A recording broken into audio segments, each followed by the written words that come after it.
Tov tous. Voilà, le chinois, on ne s'arrête pas d'en parler. Le Rabbi Rachab dit qu'on doit s'y consacrer tous les jours, prendre un moment.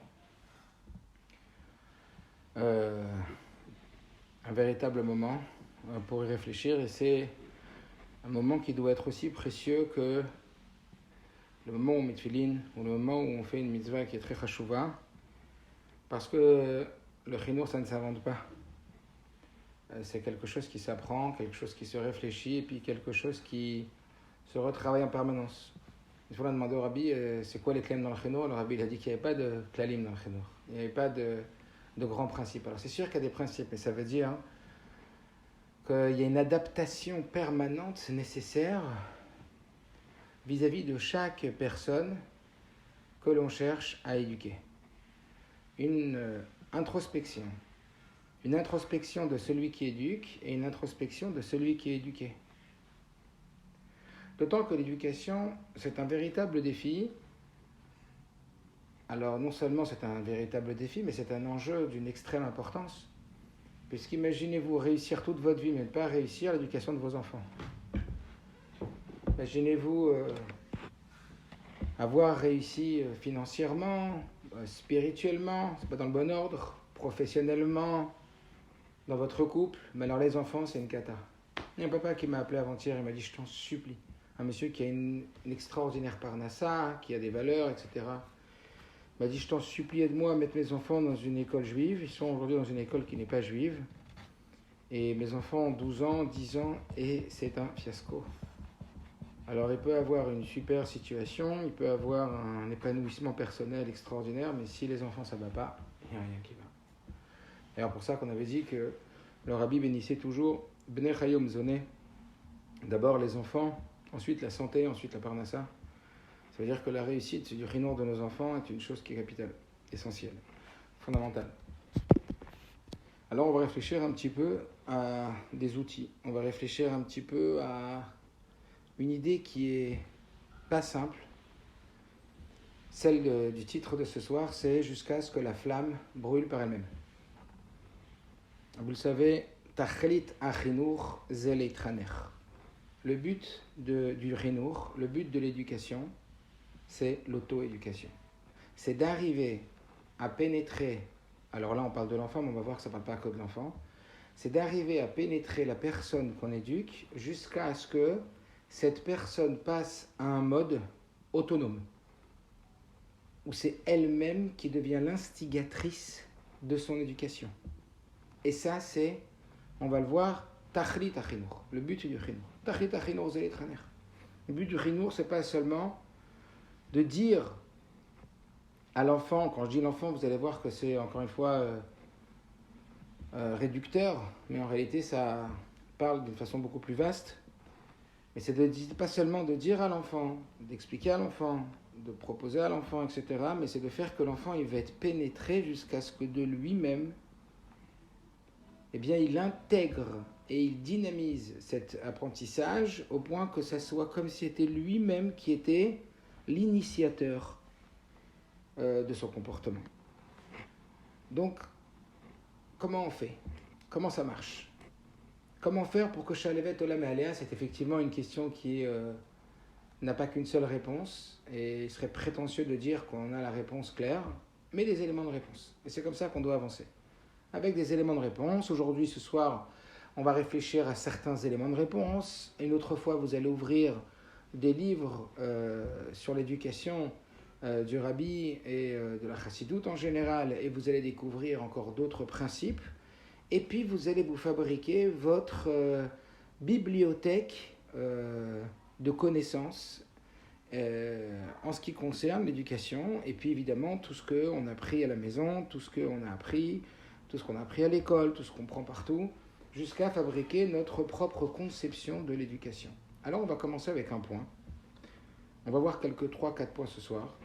On va commencer avec un point qui est fondamental. Ce point-là, c'est de définir ce qu'est une habitude. Qu'est-ce qu'une habitude? C'est quoi une habitude?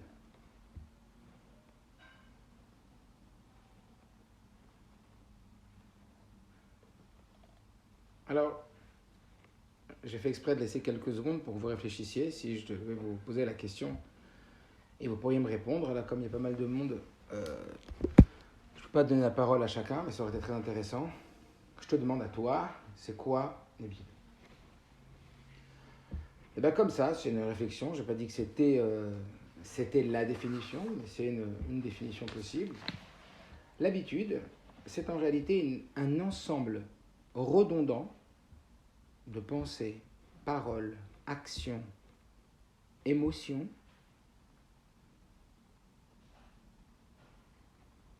qui sont devenus automatiques et inconscients, créés de par la répétition.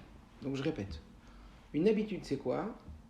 Une habitude c'est un ensemble redondant, c'est-à-dire que ça se répète. L'habitude est un ensemble, on n'entend pas?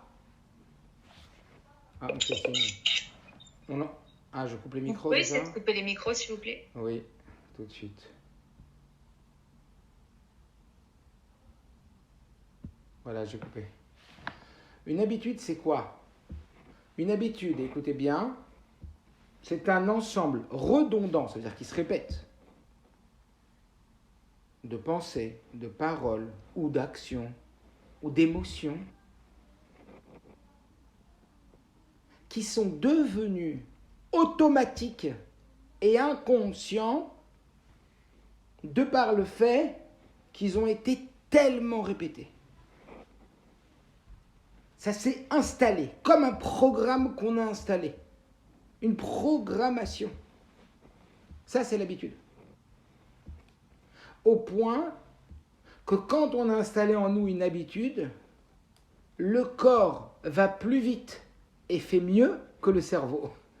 Ça veut dire quand on fait les choses avec conscience, quand on fait les choses en réfléchissant tout doucement à ce qu'on fait, avec notre réflexion, on va être beaucoup moins performant que quand on fait la chose par habitude. Parce que c'est le fait qu'on ait répété tellement de fois la chose qu'elle s'est imprégnée en nous au point d'être spontanée, au point d'être naturelle. Comme la Torah nous dit, Ragilut na'aset vasheni. Chachamim disent que l'habitude, elle devient une seconde nature. Voilà le premier ancrage de l'éducation. Le premier ancrage de l'éducation va être de prendre, comme c'est écrit dans Yov, un mot très dur, Irpere, Adam Yevaled. C'est quoi le défi? C'est de prendre un anon sauvage, un Irpere, un petit anon sauvage, et de le rendre un homme. Ça veut dire que si un individu ne reçoit pas d'éducation, je ne sais pas si vous avez déjà entendu le concept de l'enfant sauvage, un enfant qui avait grandi dans la forêt parce que laissé par maman à sa naissance, il va grandir et il est très primitif. Il a un comportement très bestial, très animal. Et il va imiter les animaux avec lesquels il va grandir dans la forêt, il va marcher comme eux, il va pas parler, etc. Salir l'alimentation, il va recopier, parce qu'il y a énormément de recopiage, d'imitation, l'apprentissage passe par l'imitation, on imite énormément, les enfants sont énormément dans l'imitation, d'ailleurs nous aussi. Mais en tout cas, le premier point, et c'est ce que Rashi, ce que le Rambam y souligne, que le biour de Chinour, c'est les Hargil. L'explication du chinour, d'éducation, c'est habituer. Ça veut dire qu'on va accompagner la personne qu'on se veut éduquer au travers une répétition. Répétition. Jusque cette répétition soit tellement de milliers de fois répétée qu'elle s'intègre dans l'enfant. D'accord ? Alors, pour toutes les bonnes midotes, tous les comportements qu'on aimerait que les enfants acquièrent, par exemple la propreté, par exemple la politesse, la patience, l'écoute, l'assiduité, la concentration. Après, à vous de continuer la liste est longue. Tout ce que vous souhaiteriez que vos enfants acquièrent la Yirat Shamaim. Comme on avait dit, c'est quoi la Yirat Shamaim? C'est de la conscience en permanence qu'un œil y voit et une oreille qui entend. Donc on va imprégner l'enfant de par ou des paroles ou des comportements qui vont permettre à l'enfant d'évoluer dans une ambiance, d'évoluer dans une atmosphère qui représente ce qu'on voudrait qu'il vive à l'intérieur. Donc on va agir à l'intérieur par l'extérieur. Et au fur et à mesure, si tout se passe bien, ça va s'imprégner, ça va s'intégrer. Parce que c'est comme ça, l'individu est fait comme ça. Alors vous le comprenez, quand on parle d'éducation, et là j'insiste, c'est pas réducteur uniquement sur les enfants. Le rabbi précédent explique que l'éducation ne concerne pas seulement les enfants, l'éducation concerne toute personne qui se veut progresser, toute personne qui se veut changer, toute personne qui voudrait devenir plus Adam. Adam, c'est Admel Elion, celui qui ressemble au Créateur. Donc toute personne qui se verrait dans un objectif d'amélioration, de devenir quelqu'un de meilleur, quelqu'un de plus grand, de l'élever. Si je veux moi devenir élevé, je veux m'élever, je veux moi aussi être éduqué, eh bien je vais devoir passer obligatoirement par ce système, le système de l'habitude. Il n'y a pas le choix, c'est incontournable. Pour que cette chose-là, elle puisse devenir moi, quelque chose qui n'est pas moi, un acte qui n'est pas moi. Peu importe, que ce soit un état d'esprit, quelqu'un de positif, quelqu'un de joyeux, une personne qui serait optimiste, une personne qui serait heureux pour les autres, une personne qui serait large, une personne qui serait sensible. Je veux devenir, je ne le suis pas assez, j'aimerais être plus sensible aux autres, j'aimerais être plus large, j'aimerais être plus généreux, j'aimerais être plus atzmi, j'aimerais avoir moins besoin des autres, j'aimerais être moins tourné vers le regard des autres, quand on pose une question, je regarde les autres d'abord avant de répondre, parce qu'est-ce que je vais être jugé, j'aimerais être plus moi-même. Comment? J'aimerais me mettre moins en colère, ou moins fort, ou plus du tout. Comment? Par la régiloute. Et donc, la régiloute, c'est le shoresh, c'est le yesod, Rashi, Rambam. C'est une chose qui est fondamentale. Donc comprenez que ce soit vous ou que ce soit toutes les personnes vis-à-vis desquelles vous allez vous placer en éducateur, incontournable le fait de vous dire qu'il va falloir répéter et leur faire répéter. Donc là, tout de suite, nota bene, rien d'étonnant que ça ne marche pas ni du premier, ni du deuxième, ni du troisième coup. Quand les parents ils vont émettre une réflexion à l'enfant et que l'enfant il va écouter après la réflexion des parents et que quelques heures ou quelques jours après l'enfant il va répéter la même erreur, ah donc t'écoutes pas ce que je dis. Ah donc tu vois tu t'en fiches, la dernière fois tu m'as dit que t'avais écouté mais t'as pas écouté puisqu'aujourd'hui tu recommences. C'est normal. Et donc l'attente qu'on va avoir vis-à-vis de l'enfant va être complètement différente. On sait que c'est normal de devoir répéter. Ne t'attends pas à ce que du premier coup, il intériorise le message. Et cela est fondamental pour garder son calme, son sang-froid, pour ne pas rentrer dans une contrariété ou pour ne pas prendre le manque d'attention ou le manque de modification que l'enfant il a eu comme une façon de vouloir nous blesser, comme une façon de manquer d'attention, de tsumat lev vis-à-vis de nous, comme une forme de provocation.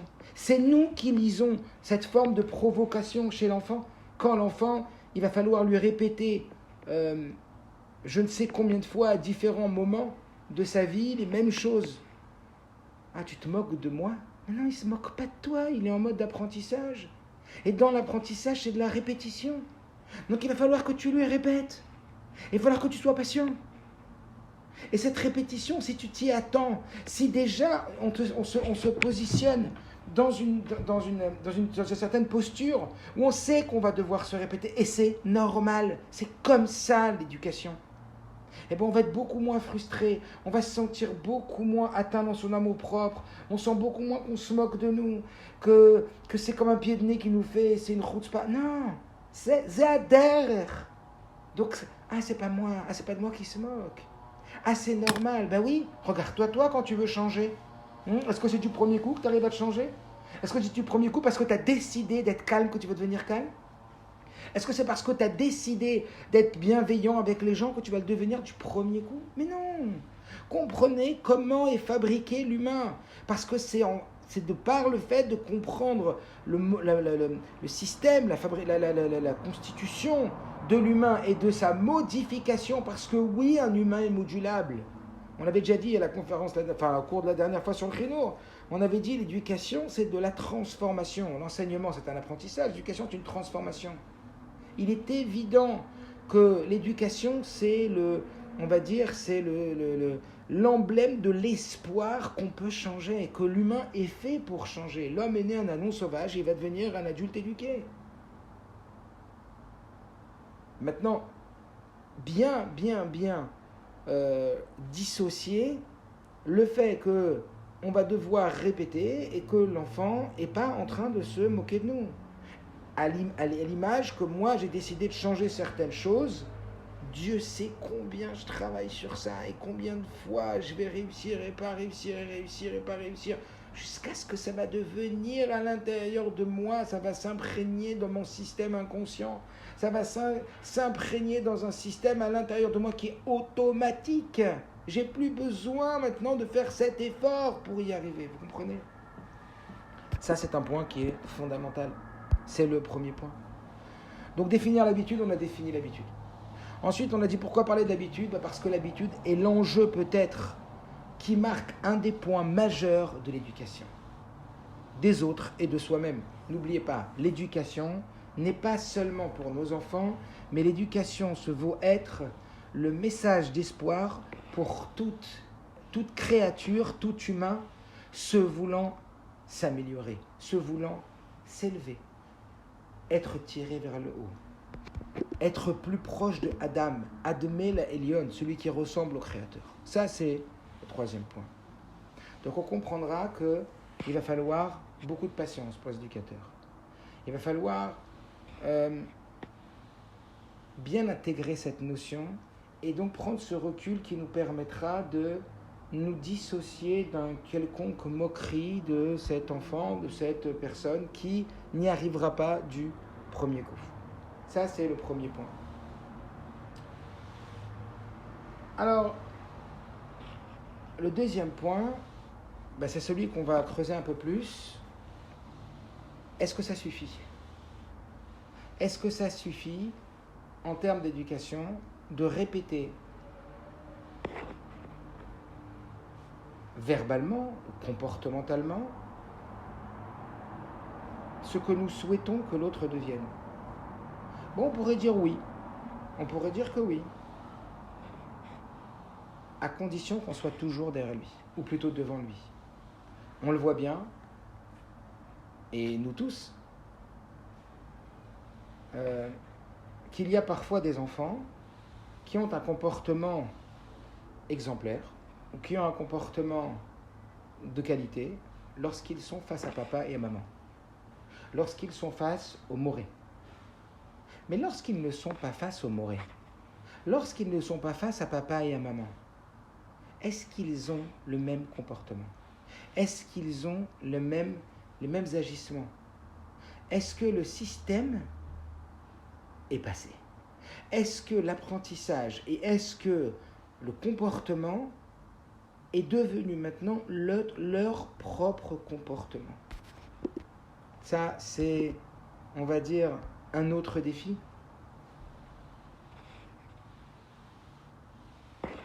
Pourquoi parler de ça ce soir? Comme vous avez vu le titre, jusqu'à ce que la flamme repart elle-même, on est parashat Balotecha.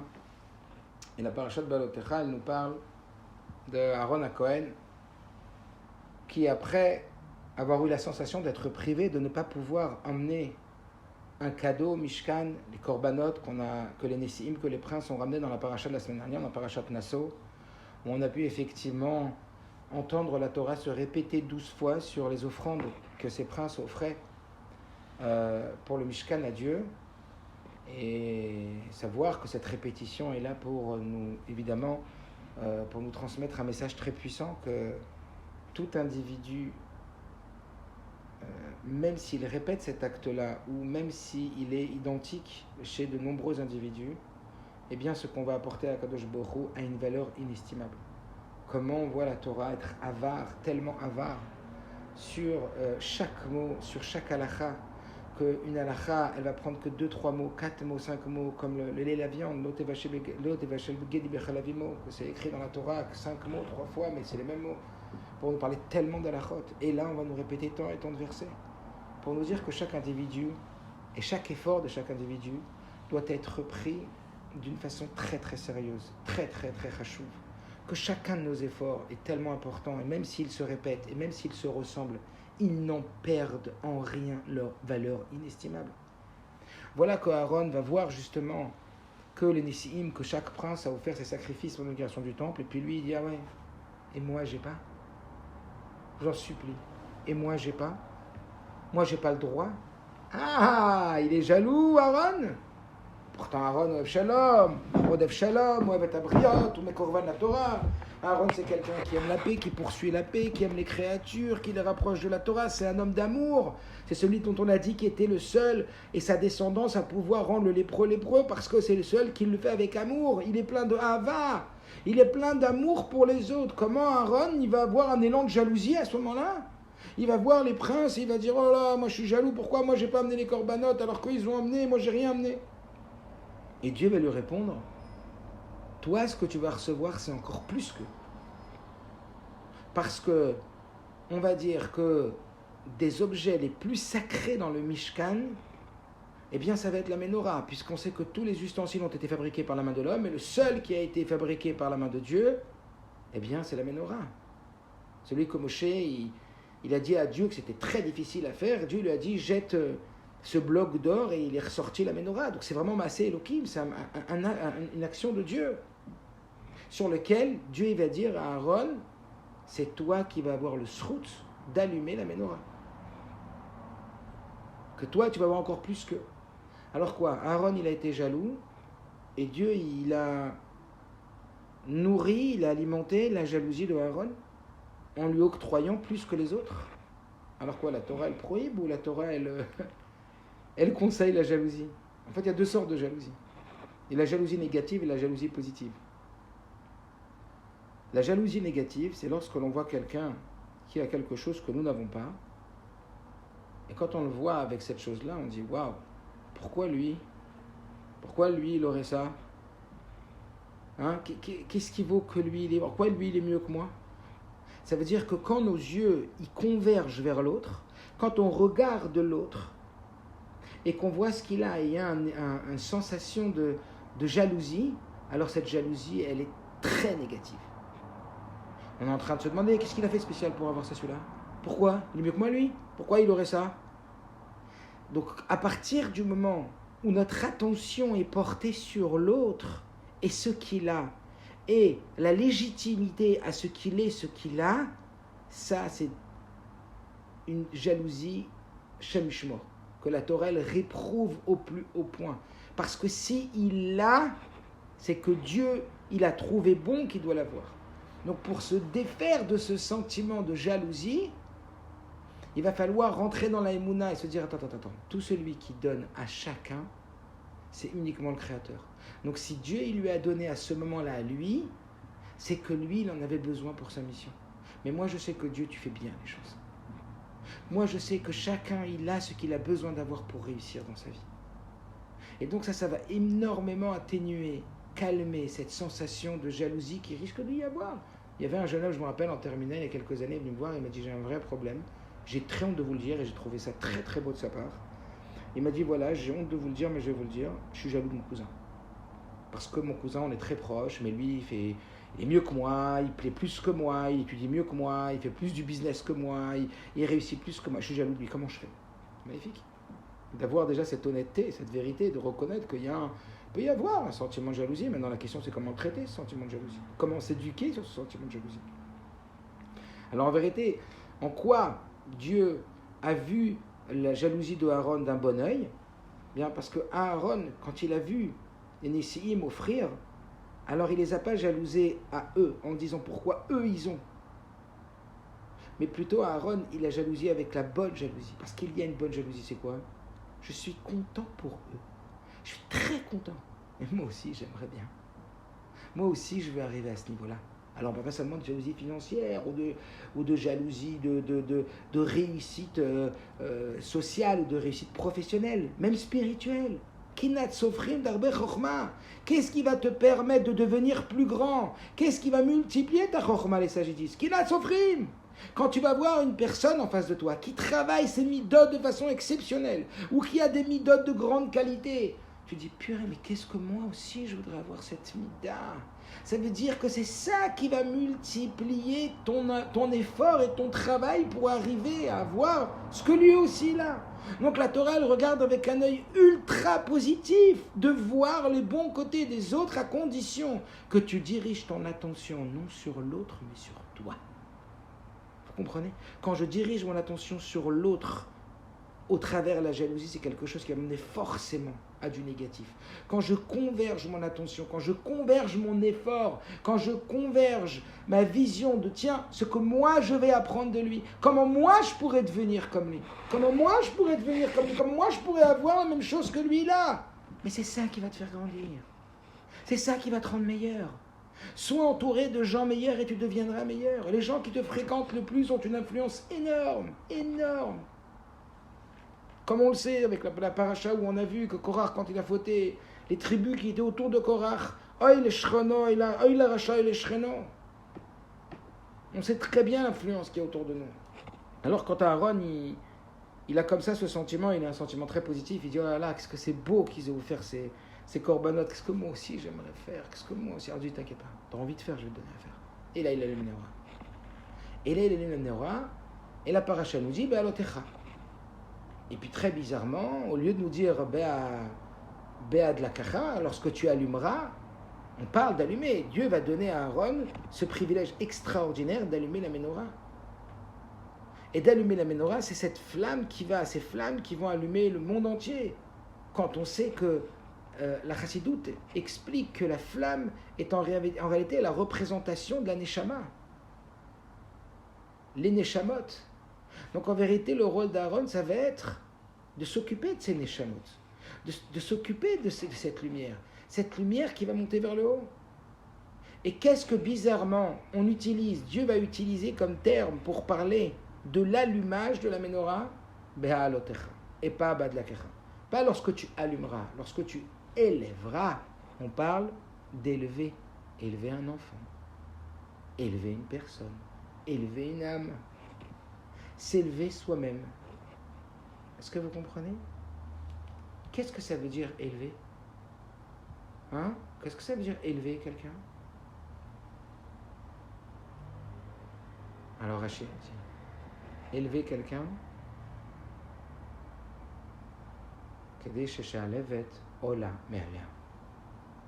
ça veut dire que allumer une neshama, élever une neshama,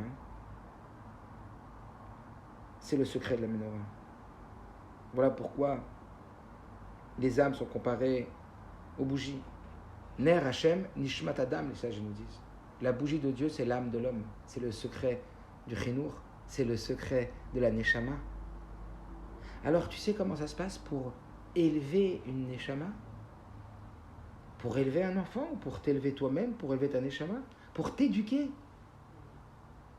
Alors Rachid nous dit, allumer ne consiste pas seulement à prendre un briquet, une allumette et à allumer la bougie. Allumer, vous le savez, la flamme, parce qu'elle va rester une mèche avec de l'huile.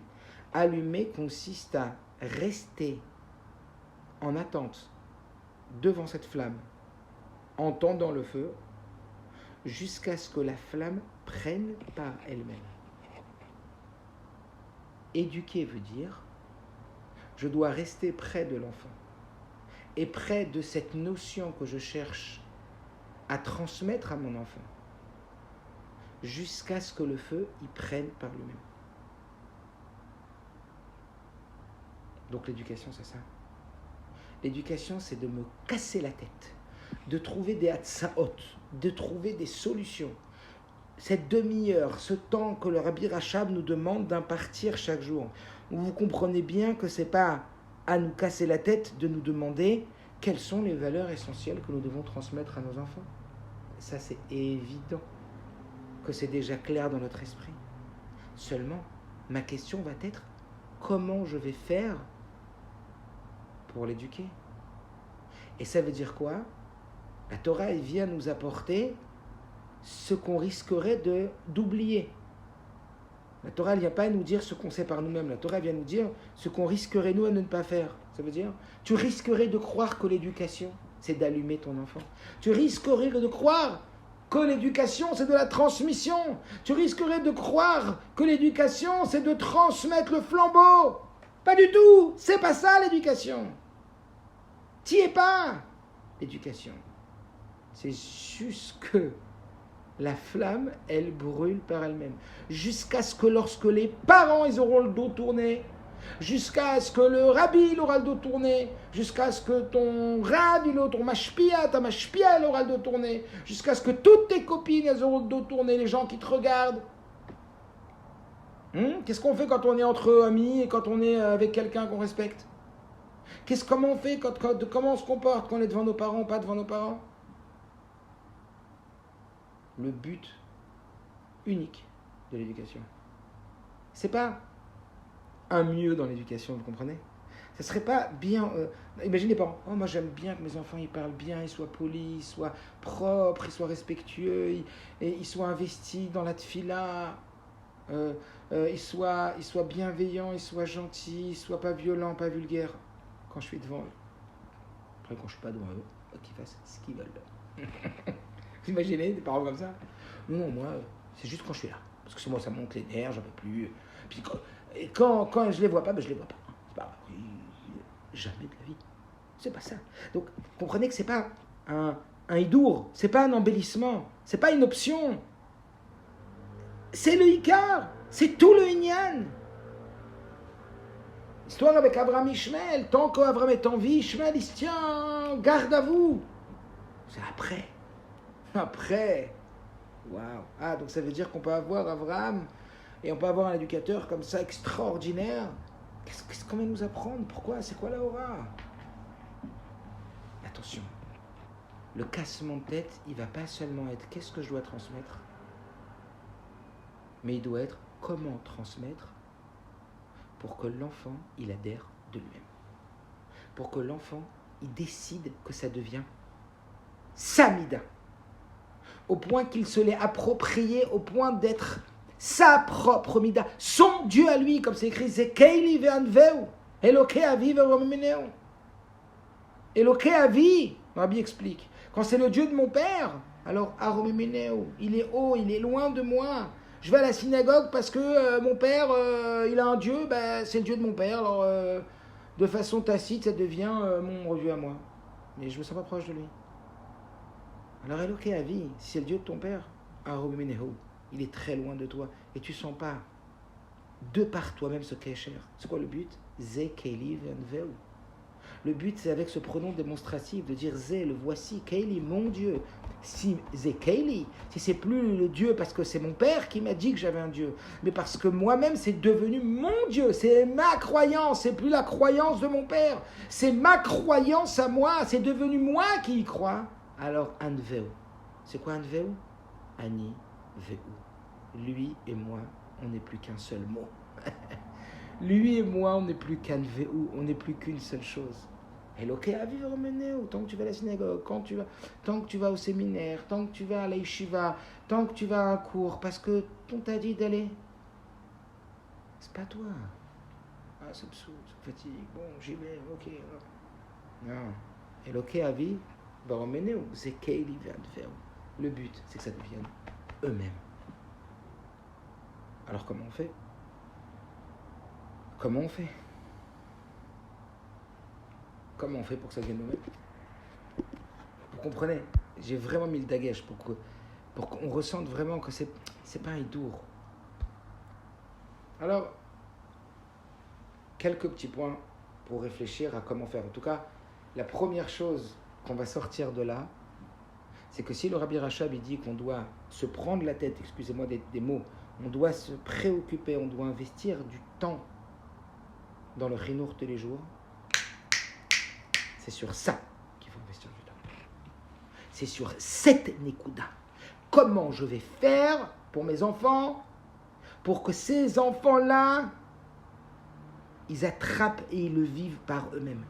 Moi, mon seul objectif, c'est pas qu'ils le fassent devant moi. C'est peut-être une étape, certes. Mais ce n'est qu'une étape. C'est pas parce que je vois que devant moi il prie comme il faut, il parle comme il faut, il se comporte comme il faut, il se brosse les dents comme il faut, que ça veut dire que j'ai réussi le chinour. Que j'ai permis à l'enfant d'atteindre cette autonomie. Et c'est sur ça. Ça serait déjà le premier enseignement. C'est sur ça qu'on doit se prendre la tête. Premier enseignement dans le deuxième point. Le premier point, c'était l'habitude. Habitude, qui se transforme dans l'inconscient, qui se pénètre dans l'inconscient, dans les automatismes corporels, comportementaux, qui vont être encore plus forts en vérité que la réflexion. Ça, c'était le premier grand point. Le deuxième point, c'est celui justement de comment faire pour que la flamme, elle brûle par elle-même. Comment faire pour que, comme l'était leur sur Aaron, que l'enfant il devienne jaloux, pas parce que l'autre est là, et qu'il commence à critiquer l'autre ou dire pourquoi l'autre est là, mais qu'il dise moi aussi j'aimerais bien avoir comme lui. Et je regarde moi et que ce que moi je dois faire pour devenir comme ça aussi. Donc quand je vois quelqu'un qui est brillant, j'ai envie aussi, ça me donne envie d'être brillant. Ça va quelque part exciter comme ça ma rage, ma détermination et mon courage et mon élan, comme une forme de rage positive qui va nous pousser à aller plus loin. Parce que quand vous voyez quelqu'un et que vous détachez complètement de lui, moi j'arrive à lui, moi j'arrive jamais. Ce n'est pas du tout inspirant, ça ne va pas du tout vous motiver, c'est pas encourageant, est-ce que vous comprenez? Donc oui, de qui on va s'inspirer le plus? Des gens qui sont un peu mieux que nous, un peu plus haut que nous, qui sont un peu meilleurs que nous dans les domaines dans lesquels on sent que on rame, on a du mal.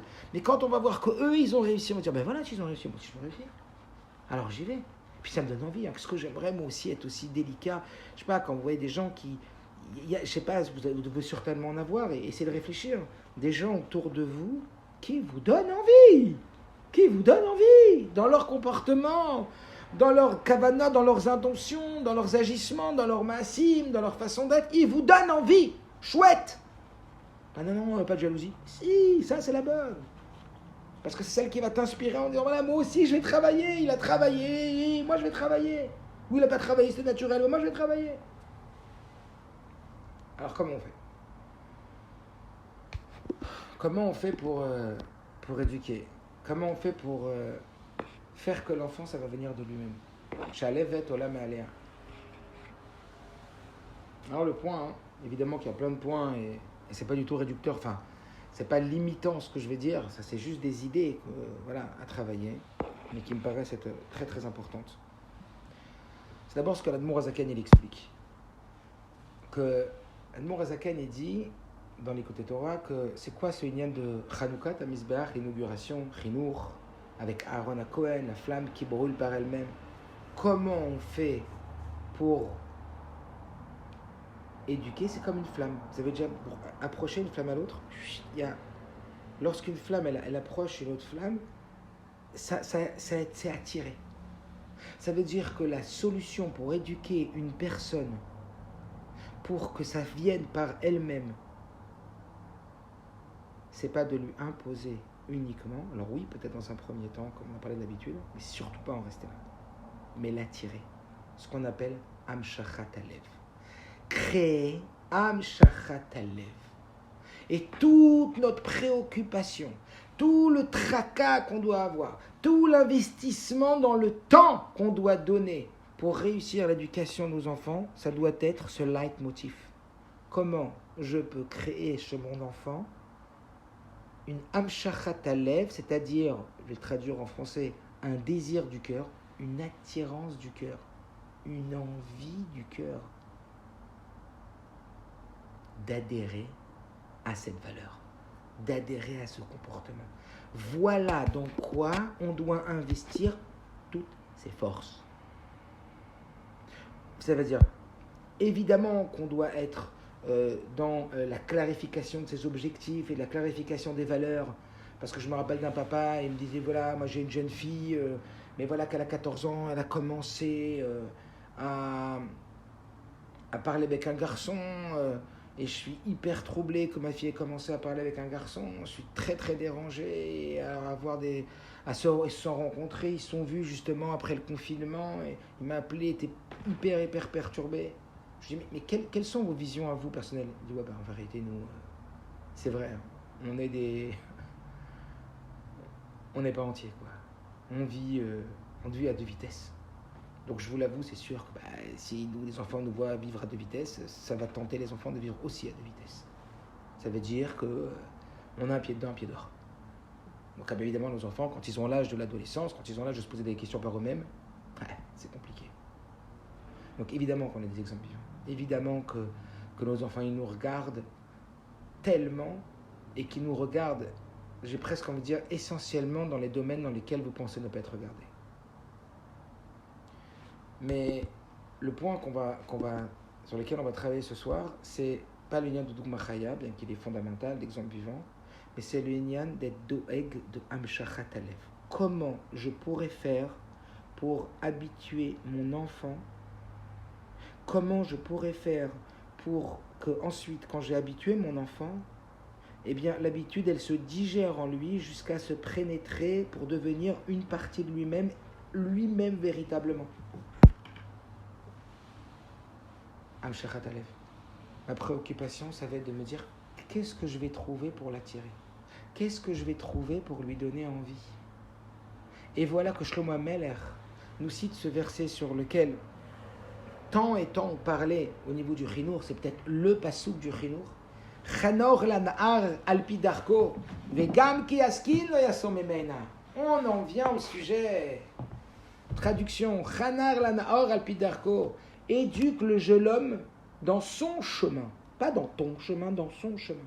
Vegam ki askin. Et ainsi, aussi lorsqu'il vieillira, lo yasur memena. Il ne s'en éloignera pas. Il y a beaucoup d'explications sur ce verset, mais on va s'arrêter sur une explication. Chanor la nahar alpi darko. Le conseil de Shlomo Ameler dans l'éducation, c'est éduque l'enfant dans son chemin. Vegam ki askin lo yasur memena. Et même quand il vieillira, il ne s'en détournera pas. C'est-à-dire quoi, même quand il vieillira? C'est-à-dire que même quand tu auras le dos tourné. Ça veut dire que même quand toi, tu ne seras plus là. Quand il vieillira, c'est quand tu ne seras plus là. Tu ne seras plus là parce qu'il est vieux, ou tu ne seras plus là parce que tu n'es pas là. Il n'est pas vieux, mais tu n'es plus là. Il est à l'école, il est avec ses copains, il est dans la rue, il est en train de s'amuser, il est je ne sais où, il est en vacances, il est en colonie. Tu n'es pas là, tu n'es pas à la maison. Qu'est-ce qui se passe quand tu n'es pas à la maison? Qu'est-ce qui se passe quand tu as le dos tourné? Les gammes qui askin ne sont même là. Tu veux que les valeurs que tu inculques à ton enfant, elles deviennent véritablement intégrées à lui? Alors, Chanor, la nahar, alpi darko. Regarde le début du verset. Alors, éduque l'enfant dans son derrière à lui. Simplement, encore une fois, il y a beaucoup d'explications. Je ne dis pas que c'est la seule. Loin de là. Chanor, la nahar, alpi darko. Éduque l'enfant dans son chemin. Ça veut dire, regarde ce qui l'intéresse à lui. Regarde ce qui l'attire à lui. Regarde ce qu'il crée de l'intérêt chez lui. Regarde Amshachat Alev à lui. Regarde ce qui l'aimante. Regarde ce qui est aimant chez lui. Comment tu pourrais faire pour que de lui-même, il ait envie? Qu'est-ce que je pourrais mettre en place pour qu'un enfant de 3 ans, de lui-même, il ait envie de venir à la choule? Et je sais, lui offrir des bislis. Ah, c'est vrai que quand le petit dit, viens à la choule, il y a des bislis. Oh, viens à la choule, il y a des bonbons. Oh, super! Mais c'est pas l'éducation, ça. C'est catastrophique. Certains psychologues, certains pédagogues, plein même, des gens très compétents, ils vont vous dire, mais pas du tout. Mais pas du tout, surtout pas. Sinon, l'enfant, il va s'attacher avec les bislis et jamais avec la valeur de ce que tu voudrais lui enseigner. La Torah dit faux et archi faux. C'est comme ça que ça marche. Adapte-toi à l'intérêt de l'enfant et entre guillemets presque, achète cet enfant par son intérêt en lui faisant passer des choses qu'il n'est pas forcément pour l'instant en mesure d'évaluer dans le bien fondé de ce que tu lui inculques, pour que lui-même après, quand il aura l'esprit suffisamment développé, il y adhérera. Parce qu'il se passe ce qu'on appelle les atnayot. Dans l'esprit, il y a ce qu'on appelle les atnayot. C'est quoi ? Ce sont en vérité des relations qui se créent entre deux choses qui n'ont rien à voir, et elles se créent uniquement parce qu'on les vit dans une même situation, dans un même moment. Ce que le Chafetz Chaim donnait comme exemple de petits oursons qu'on mettait en Russie comme ça dans un enclos, et ils mettaient des petits oursons dans un enclos, en dessous les pieds ils mettaient des braises qui brûlaient, et il y avait des Russes qui galéraient dans la Parnassa, et ils avaient des machines à musique, et ils faisaient tourner la machine à musique, il y avait de la musique, et tous les oursons ils avaient les pieds comme ça, et on avait l'impression qu'ils dansaient, donc les gens ils jetaient des pièces pour que ces pauvres malheureux Russes puissent gagner leur vie. Mais quand les ours ils avaient l'âge d'avoir grandi un petit peu et qu'ils pouvaient sortir évidemment de cet enclos, ils sortaient. Mais la petite histoire c'est quoi ? C'est que lorsqu'ils grandissaient, ces oursons, lorsqu'ils entendaient le bruit de cette musique, la plante des pieds leur brûlait. Quel rapport ? Quel rapport entre la musique et la plante des pieds ? Simplement parce qu'ils ont tellement eu cette habitude, qui s'est ancrée dans leur inconscient et dans leur automatisme, comme on l'a dit tout à l'heure, que pour eux, cette musique égale cette souffrance. C'est comme ça que l'humain fonctionne. Vous écoutez une musique que vous avez entendue très souvent pendant des vacances ou pendant un moment très plaisant, vous écoutez cette musique, naturellement vous allez avoir un état émotionnel qui est complètement représentatif du moment hyper agréable que vous avez vécu, même si maintenant il n'y a pas de raison d'être dans cet état émotionnel. C'est très très fort, les atnayot, les conditionnements. Est-ce que vous comprenez ? Donc la Torah elle va nous dire, mais bien sûr, Chanor lanar al pi darko, éduque l'enfant dans son chemin. Ça veut dire donne à l'enfant ce qui le touche, ce qui crée un shachat à lèvres, qu'est-ce qu'il aime à cet âge-là. Donne-lui ce qu'il aime, donne-lui ce qu'il a besoin, et crée un conditionnement entre ce qu'il a besoin, entre ce qu'il aime et ce qui va lui être bénéfique. Et quand il vieillira, il ne s'en détournera pas. Ah mais ça peut être super critiqué ça. Et c'est super critiqué. Mais ça c'est derrière de la Torah. Et c'est le bon derrière. Et c'est ce qu'on nous dit quand les sages nous disent Mitor shelo lishma ba lishma. Mitor shelo lishma ba lishma dans le sens simple. Encore une fois, je ne rentre pas en profondeur. Mitor shelo lishma ba lishma, ça veut dire parce que tu vas le faire au début intéressé, à la fin tu vas le faire désintéressé. Est-ce que c'est possible de mettre la tzedaka pour un malade ou c'est intéressé ? Est-ce que c'est possible de faire une mitzvah de façon intéressée ? Je voudrais recevoir un salaire. Voilà, Mishnah dit, ne sois pas comme un serviteur devant Dieu pour recevoir un salaire. Non mais je suis honnête. Je donne ma salaire parce que j'ai envie de gagner plus d'argent. Je suis honnête. Combien d'élèves me disent ça ? Je veux donner ma salaire pour gagner plus d'argent. J'ai le droit, je n'ai pas le droit. Émettre. Je suis honnête. Voilà. J'ai envie de faire des mitzvot parce que c'est écrit, comme on l'a vu avec Myriam, pour celles qui ont déjà vu pourquoi Myriam, elle a été méritante qu'on l'attende 7 jours. Ça n'a pas Rachat Balotecha aussi. Parce qu'elle-même, elle a attendu Moshe Rabbeinu quelques instants au bord du Nil. Et Rashi nous dit que parce qu'elle a attendu au bord du Nil quelques instants, tout le peuple d'Israël l'a attendu 7 jours. Mida keneged mida. Parce que Dieu agit avec toi mesure pour mesure. Comme tu as agi avec les autres, Dieu il agira avec toi. Mida keneged mida. Le système de mesure pour mesure est appliqué en permanence par Akadosh Baruch Hu et dans les moindres détails. Que dans cette sikha, le Rabbi explique pourquoi les Bnei Israël ont attendu 7 jours, parce que Myriam, elle a attendu Moshe, et qu'en vérité, elle l'a attendu pourquoi ? Pour faire que Moshe allait avoir du lait plus vite. Donc, Bezrizout, elle a été à la main, elle a été très très rapide, pour faire que, de toute façon, Moshe se serait nourri, mais pour faire souffrir moins longtemps son frère.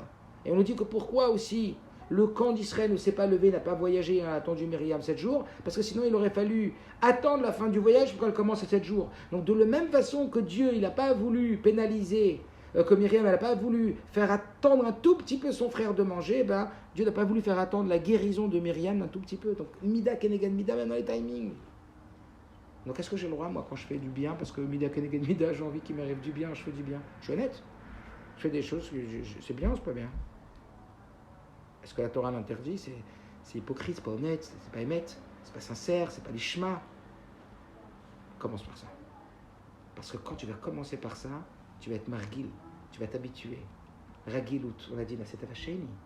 Et puis, il va y avoir une amshacha. Oui, mais c'est pas une bonne amshacha parce que tu n'es pas mamshir pour la bonne chose. Tu n'es pas attiré par le bien fondé de la chose elle-même. Tu es attiré par la musique. Tu es attiré par les bislis. Tu es attiré par l'argent. Parce que tes parents, ils vont te promettre, tu vas promettre à tes enfants de l'argent un prince. Ou tu vas leur promettre une sortie. Si vous travaillez bien, alors on ira à la sortie. C'est des atnayot, tout ça. C'est bien de vivre dans ça. Oui. C'est comme ça que ça commence. Chanor, Ranar, Alpidarko. Le ikar, l'essentiel, c'est de trouver comment être mamshir le lève de l'enfant. Parce que si tu veux que Gam ki askin lo yasur memena, si tu veux que même quand ils vieillissent, ils ne s'en détournent pas, ça veut dire que quand toi tu seras plus là, peu importe pourquoi tu seras plus là, pour des bonnes nouvelles, tu seras plus là parce que tu es en vacances, tu seras plus là parce qu'il est à l'école, l'angoisse, tu seras plus là parce qu'il est en train de sortir avec ses amis. Ça y est, il a atteint l'âge où il commence à sortir avec ses copines ou avec ses copains. Il a l'âge, elle a l'âge. Et on va pas les garder comme ça à la maison confinés. À un moment, elle sort, il sort. Mais il a fallu qu'entre-temps, on réussisse à non plus imposer, mais à ce que l'enfant lui-même, il soit dans le désir de cette médaille. On n'impose pas. Le but, pardon, bien sûr qu'il y a des étapes qu'on impose, mais le but, c'est pas d'imposer. Le but, c'est d'insuffler ce désir. Le but, c'est d'influencer. Le but, c'est de réveiller le désir. Et ça va passer par cet amshachat alev. Donc voilà pourquoi Chanor Lanar Alpidarko, Vegam ki askin lo yasur mena. Éduque l'enfant dans ce chemin, et quand il vieillira, il ne s'en détournera pas. Est-ce que c'est bien clair? Ça, c'est une notion qui est fondamentale, et c'est ce que l'Admour Azakan explique dans l'Écoute Torah. Une chose qui est tellement importante. Alors après, bien évidemment, il y a plein de choses qui rentrent dans la ligne de compte. Mais ce que je veux juste ce soir, et ça c'est le plus important, où cibler les efforts. Et même avec nous-mêmes, et même avec nous-mêmes quand on a envie de s'éduquer. Comment faire pour que ça vienne, qu'aujourd'hui je désire cette chose-là? Alors oui, dans un premier temps, c'est l'habitude.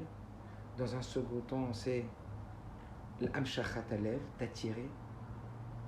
Et comment on va attirer? Par, on a dit les atnayot, des prasim, des cadeaux, des promesses. Et oui, c'est mitor chez le lishma balishma, donc c'est déjà un premier nekuda, un premier point, de travailler sur mitor chez le lishma balishma. Et après, allez, on y va. On va placer toute l'énergie éducative dans le creusement de tête et la réflexion de qu'est-ce qui pourrait créer chez un enfant une étouré-route, un éveil personnel d'envie de la chose. Comment il pourrait avoir envie par lui-même de faire ça? Alors d'accord, il y a les principes, il y a les cadeaux, il y a les promesses, etc. À part ça, il y a quoi d'autre? Qu'est-ce qui pourrait faire que l'enfant, ou que l'adolescent, ou que même vous-même, ça devienne par vous-même? Ça devienne par désir. On a dit, pour l'instant, par vous-même, c'est le désir. D'accord? On verra 3 points ce soir. L'habitude, amshachat alev, et ensuite un troisième point. Encore quelques minutes. Je pense 10-15 minutes, ce sera terminé. Donc, le deuxième point, c'est amshachat alev. Qu'est-ce que vous diriez? Comment faire pour qu'un enfant, il ait amshachat alev? Mais j'ai envie de vous dire, c'est à ça qu'on doit réfléchir, on a dit, tous les jours. D'accord?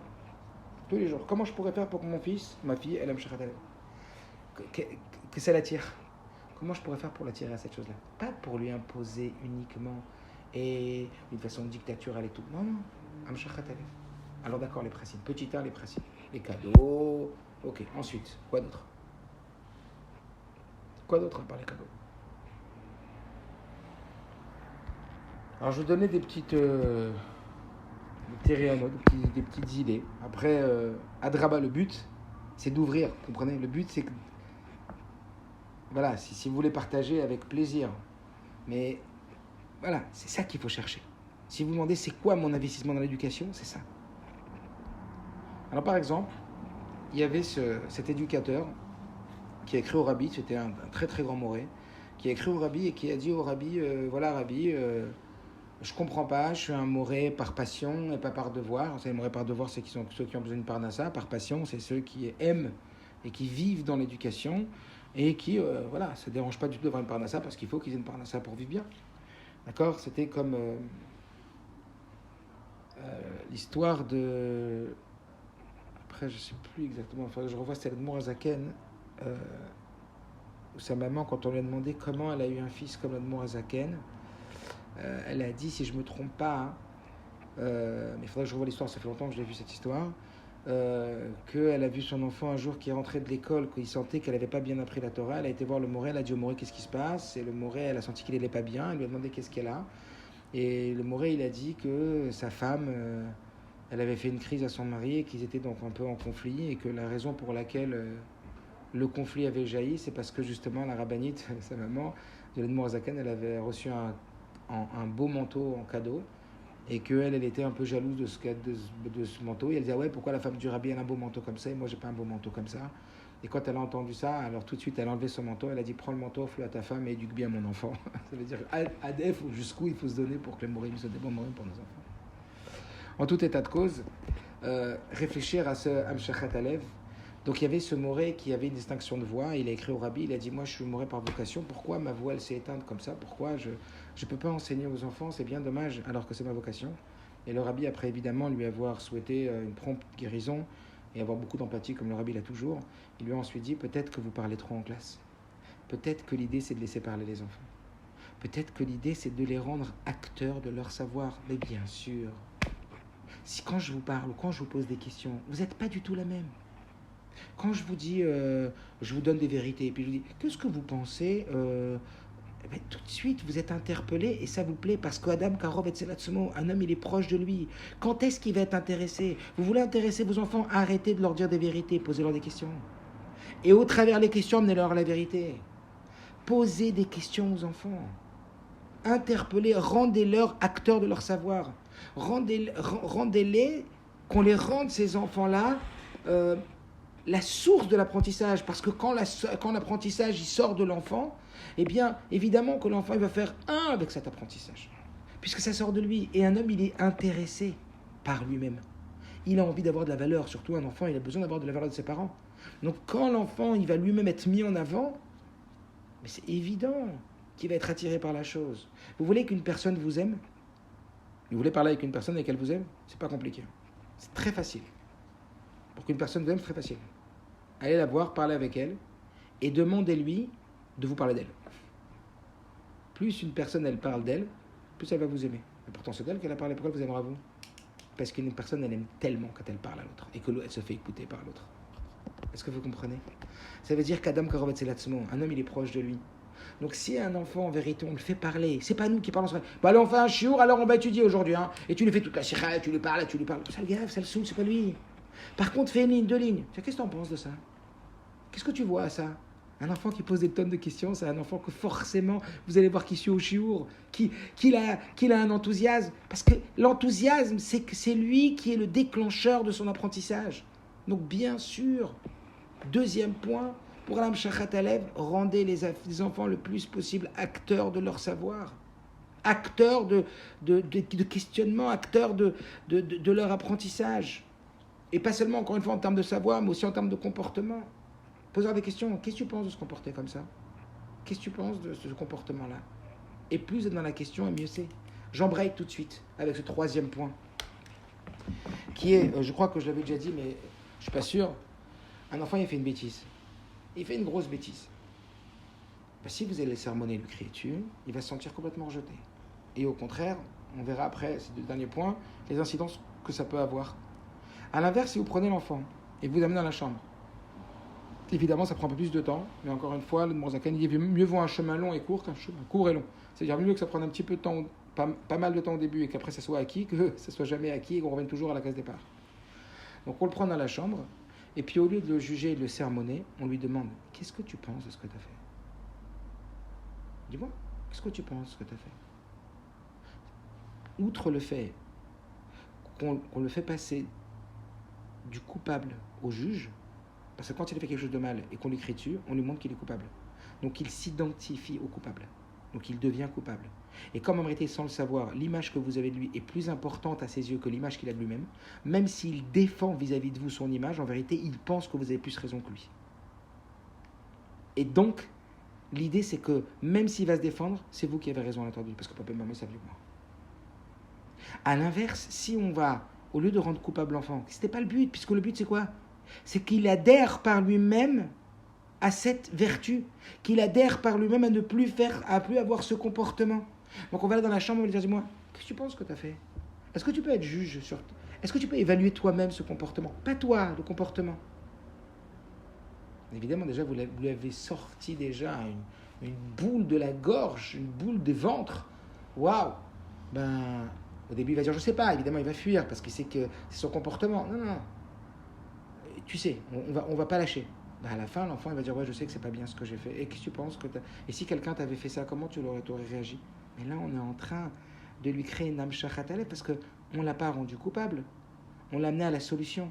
Et on l'a amené à être lui-même l'évaluateur. Donc là, on est en train de le faire pénétrer de cette valeur. On est en train de faire qu'il est un avec cette valeur. Parce qu'on ne peut pas être un avec une valeur quand on te dit que tu n'as pas cette valeur et que tu es nul et que tu n'es pas bon et que tu as mal fait. Quand on dit que tu as mal fait, qu'est-ce que toi tu réagis? Puisque ça dénigre ta valeur à toi et ça dénigre ta personne, c'est toi qui, pour te relever un petit peu et pas mourir par terre, alors c'est toi qui vas dénigrer l'enseignement. Je ne sais pas si vous entendez. Toi qui vas devoir dénigrer ce que tu es en train d'entendre. Tu vas dénigrer, l'enfant il va dénigrer ce qu'il est en train d'entendre. Parce que c'est en train de le mettre en porte-à-faux, c'est en train de l'écraser. Donc c'est ou lui ou moi, je préfère moi que lui. Pas lui la personne, lui la chose. Alors que si au contraire, je ne cherche pas à dénigrer, je cherche à te dire qu'est-ce que tu penses de cet acte-là, de dissocier la personne de l'acte, je te mets en tant que juge. C'est extraordinaire, c'est Davka ce qu'elle a fait Tamar avec Yehuda. Elle n'a pas été voir Yehuda, elle lui a dit, t'as vu ça, qui ça, t'as vu?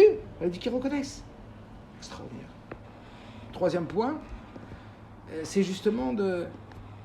Alors là, c'était dans le négatif. Ça veut dire, quand il y a un problème, quand l'enfant il va se comporter mal, on va chercher justement à lui donner donc une envie de se dissocier de ce comportement et on va lui permettre de se dissocier de ce comportement en lui disant, mais c'est pas toi, ça c'est l'acte.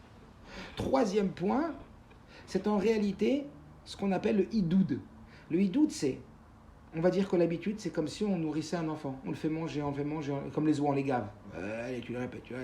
T'as fait de brachot, fais ta tula, fais de brachot. T'as brossé les dents, t'as été aux toilettes, t'as coupé les ongles, t'as fait ça, t'as fait ta chitat, t'as fait rambam, fais chitat, t'as fait rambam, fais chitat, t'as fait rambam, ouh là là. Par contre, la fois où il a fait chitat ou la fois où il a fait rambam, waouh, on va le faire digérer. Ça veut dire quoi, faire digérer un acte? C'est faire que l'acte, il va représenter pour lui, cet acte-là, il va représenter pour lui un bénéfice supplémentaire à sa valeur. Un homme cherche à augmenter sa valeur de lui-même. Un enfant, il cherche à avoir de la valeur aux yeux de ses parents. Donc quand nous, on va aller donner de la valeur à ce que l'enfant y fait, on va faire qu'il va se revendiquer de cet acte. Se revendiquer de cet acte, il va digérer. Comme de la nourriture, on peut manger, mais on peut vomir après. L'habitude, c'est comme manger l'habitude. On répète, on mange. Mais si ça ne digère pas, ça vomit. C'est quoi la digestion? La digestion, c'est le hidoud. C'est lorsque l'aliment, il se décompose pour devenir nous. Quand est-ce que l'acte, il va se décomposer pour devenir l'enfant? Quand l'enfant va se revendiquer de cet acte, il va vouloir être au travers cet acte. Et comment il va vouloir être au travers cet acte? Il va vouloir être au travers cet acte de par le fait qu'il va gagner des points par cet acte. Il va gagner de la valeur au travers cet acte. Ça veut dire que quand l'enfant, il va faire quelque chose de positif et vous allez être dans le hidoud, on va être dans le hidoud, ça veut dire la félicité, l'encouragement, bravo, kol hakavod. On va vraiment lui dire que c'est extraordinaire ce qu'il a fait. Qu'est-ce qu'il entend lui? Il n'entend pas que l'acte il est extraordinaire. Il entend que lui, il est extraordinaire. Il n'entend pas que ce qu'il a fait, c'est extraordinaire. De la même façon que quand tu lui dis c'est une catastrophe, t'as vu ce que t'as fait, il n'entend pas ce qu'il a fait, il entend lui. C'est-à-dire qu'il s'associe lui avec ce qu'il a fait. Je suis ce que j'ai fait, vous comprenez? Donc sur ça, quant à l'enfant, on va lui dire mais c'est extraordinaire ce que t'as fait. C'est vraiment magnifique. C'est ce qu'on appelle le hidoud, l'encouragement, la félicitation. Célébrer, dire à l'enfant mais c'est magnifique. Mais vous allez voir comment l'enfant il va avoir envie 10 fois plus de faire la chose. Je crois que je vais déjà raconter cette histoire, je ne sais pas si c'était au cours dernier ou pas, mais une fois j'avais mon fils qui était à la maison et j'ai vu qu'il y avait que moi et lui qui était réveillé, c'était un Shabbat matin, et il a pris un morceau de boulot avec un jus d'orange, et puis il m'a mis à moi aussi un morceau de boulot et un jus d'orange. Alors je lui ai dit, c'est pour qui l'autre morceau de boulot et le jus d'orange? Il me dit, c'est pour toi.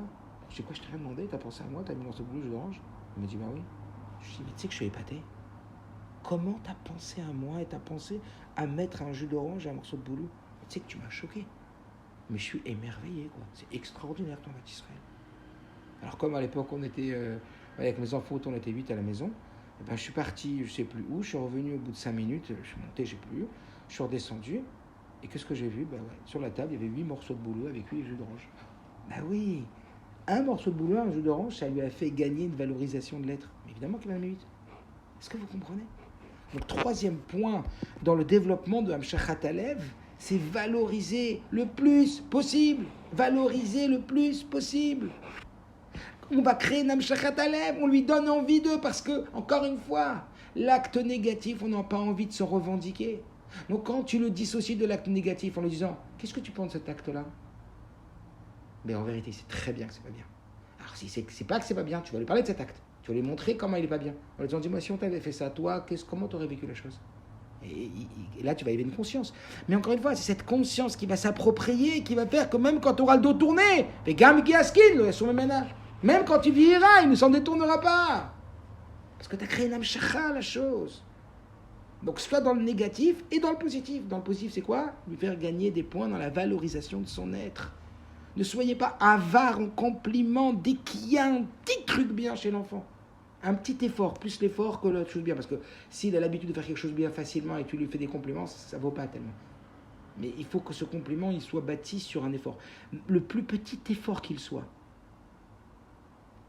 il ne sera jamais de trop ce compliment. Est-ce que vous comprenez? Et après, c'est vis-à-vis de chaque enfant les efforts qu'il doit faire. Ensuite, une autre idée, c'est que pour cet Hamshachat Alev, il est très important que l'enfant il se sente important, on a bien compris ça. Et donc quand on va prendre du temps avec l'enfant, mais vraiment, on va le consacrer, ça on l'avait dit, je sais la dernière fois, cette idée de la qualité du temps qu'on va passer avec l'enfant. Mais quand on va prendre du temps véritablement avec l'enfant, quand on va vraiment prendre du temps avec lui, pour lui, ça va le toucher. Et il va sentir qu'il est important. Waouh, tu te rends compte, papa, il lâche son téléphone pour moi. Mais complètement, il lâche son téléphone pour moi. Maman, elle lâche son téléphone pour moi. Vous savez combien c'est un nisayon aujourd'hui ce téléphone? Je ne sais pas, on pourra parler des heures. Alors bien sûr que le Rabbi explique que la technologie, il faut l'utiliser, les maliuta, et que ça, c'est comme le Rabbi explique dans la Sirha, Parashat Noach, que ça fait partie donc des outils qu'on doit utiliser pour amener la Géoula, que bien sûr que grâce à ça on amène la Géoula, grâce à toute la Fatsat Metachutza, la diffusion de la Chassidoute, la diffusion de la Torah, etc. Il n'empêche que si on ne sait pas gérer ça, c'est une catastrophe. Et vous le savez, combien dans les couples au quotidien, je vois des couples qui ont tellement de difficultés parce qu'ils n'arrivent pas à gérer leur timing de téléphone, ils n'arrivent pas, rien que je rentre, je leur dis voilà, de 21h à 22h, vous laissez votre téléphone et vous parlez entre vous. Mais ça change la vie.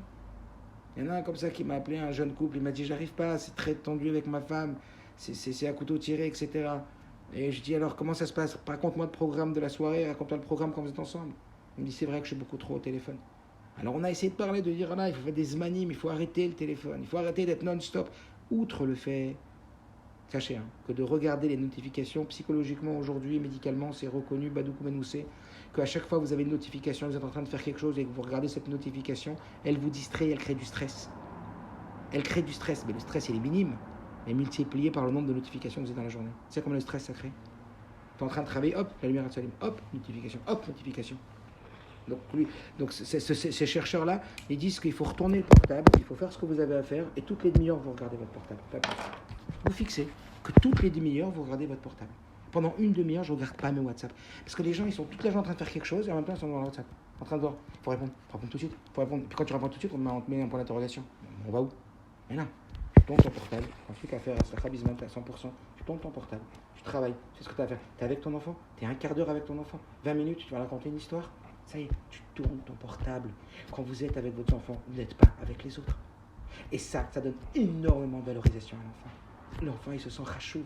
Donc si je suis chachouv aux yeux de maman, c'est que ce que je fais c'est chachouv, c'est que ce qu'elle pense de moi, et ça donne beaucoup de bitachon atzmi, beaucoup de imun atzmi, beaucoup de confiance en soi. C'était le troisième point que je voulais aborder, l'idée de la confiance en soi. Combien de lettres je peux vous amener sur le rabbi, que le rabbi dit combien en vérité d'états de stress, d'états de cris, que si à la maison ça grogne, la maman elle crie, la maman elle n'est pas contente. Mais qu'est-ce que vous voulez que l'enfant il a envie d'être? La maman elle a que envie d'être devant son portable, le papa il a que envie d'aller devant son portable. À chaque fois que l'enfant il va parler à papa ou maman, ça dérange le papa ou la maman parce qu'ils sont devant leur portable, parce qu'ils sont occupés. Mais vous voulez quoi? Comment on va y arriver? L'enfant ils sont pas du tout important. Il n'a pas confiance en lui. Il sent qu'il n'est pas suffisamment important pour qu'on arrête tout pour lui. Arrêtez tout pour lui. Et puis je vous le dis, quand vous allez apprendre à apprécier, ou si vous l'avez déjà appris, quand vous allez déjà apprendre à s'arrêter. S'arrêter, c'est-à-dire tout à faire cessant, j'arrête tout. À des moments que j'ai décidé. Mais j'arrête tout avec mon enfant, j'arrête le portable, j'arrête tout. Vous allez voir comment vous allez rentrer dans l'appréciation. Vous allez être choqué et bluffé de combien vous allez apprécier ces moments-là. Arrêtez tout. Parce qu'on ne peut pas apprécier si on ne s'arrête pas. Quand on est constamment occupé à faire quelque chose, on ne peut pas apprécier. Mais quand on s'arrête, c'est là qu'on apprécie. Je suis sûr. Donc cette nekouda-là, d'être à 100% avec l'enfant, de se dire quand je suis présent avec lui. Quand je vais dans la chambre et que je parle avec lui, quand je lui raconte une histoire, quand je veux être un éducateur à ce moment-là, quand j'ai mis la blouse blanche, je suis dans l'éducation, j'arrête tout. Je retourne mon portable. Je mets mon portable en mode avion et le monde ne va pas sauter pour autant, même si j'ai 150 WhatsApp à gérer. Mais moi je vous dis de façon générale, vous voulez transformer votre vie, prenez cette décision. Je ne parle même plus par rapport aux enfants. Là, je parle de chinour vis-à-vis de vous-même, vis-à-vis de nous-mêmes. Prenez cette décision de vous dire pendant une demi-heure, vous ne touchez pas à votre portable et toutes les demi-heures, vous checkez vos WhatsApp. Vous checkez toutes les demi-heures. Vous prenez 5 minutes, 10 minutes pour checker vos WhatsApp toutes les demi-heures. Mais vous allez voir votre vie comme elle va changer. Vous allez être bluffé. Donc, avec les enfants, c'est cette nekouda-là. Cette nekouda-là d'être à 100% avec l'enfant. Vous comprenez? Et ça va beaucoup changer les choses. Alors, ce couple-là dont je vous parlais tout à l'heure, quand il m'a dit qu'il avait des difficultés, donc il m'a choqué, mais c'était très beau. Il m'a dit c'est terrible, Youssef. Mais je vais dire la vérité, c'est des froums. Mais il m'a dit c'est terrible, Youssef. Je me suis rendu compte que j'arrivais pas à m'arrêter. Donc, tu sais ce que j'ai fait? J'ai pris mon portable. C'est des gens très très bien dans le coup, très sympathiques, avec iPhone et tout ça, que j'aime beaucoup. Il m'a dit, je vais dire la vérité, j'ai fait un truc de fou, mais depuis que je l'ai fait, ma vie elle a changé dans mon couple et dans ma vie. J'ai pris mon iPhone, je l'ai cassé. Il m'a dit, vous direz les bachoum à l'Eshiva qui ont dit, il faut casser le portable. Il m'a dit, je l'ai cassé pour moi-même, vraiment. Et mon couple va beaucoup mieux. J'ai pris un petit portable avec un petit truc, un petit WhatsApp, un truc. Et je me suis rendu compte que j'arrivais pas à me contrôler. Mais les enfants, ils sont constamment devant des parents, devant des portables. Qu'est-ce que vous voulez que les enfants, ils sortent de la chashivut atzmi? Quand on voit combien de lettres du Rabbi parlent, que les enfants, ils vont bâtir leur intérêt aux choses, et leur intérêt sur eux-mêmes, et l'intérêt qu'ils vont avoir dans ce qu'on leur apprend, etc., au travers l'intérêt qu'on va leur porter à leur personne. Chashuv meod. Et donc, pour finir, ce point-là, donc, comme on l'a dit, de véritablement montrer à l'enfant toujours, d'avoir ce souci, d'être dans la recherche de solutions et de montrer à l'enfant que oui, il est capable, que oui, il peut y arriver.